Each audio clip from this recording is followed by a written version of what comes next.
Et oui, le réquisitoire est d'une extrême sévérité et c'est tout sauf une surprise tant les charges qui pèsent contre Jacky Martin sont lourdes et tant le parcours judiciaire de l'accusé est jalonné par de multiples condamnations.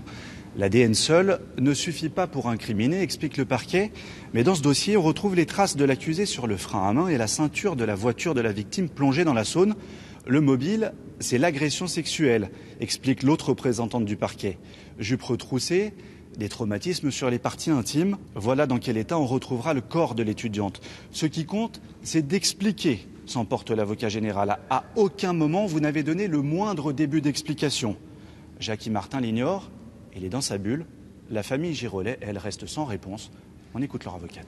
On ne fait pas supporter ça à la famille d'Anne-Sophie après ce qu'elle a déjà enduré, un deuxième procès où ils sont contraints de tout réentendre, tout ce qu'elle a subi, toutes les agressions, tous ces coups qui lui ont été portés. Donc j'attends une peine de perpétuité pour que cet homme jamais ne puisse recommencer. Du côté de la défense, pas facile, voire impossible d'expliquer l'inexplicable. La thèse d'un transfert d'ADN, un temps évoqué, a été balayée au cours de ce procès par les experts ADN.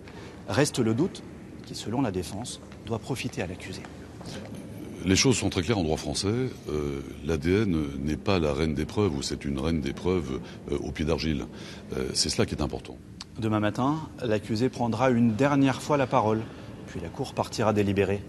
Pour la séquestration et le meurtre d'Anne-Sophie Girolet à Mâcon en 2005, Jacky Martin, aujourd'hui âgé de 58 ans, encourt une peine de réclusion criminelle à perpétuité.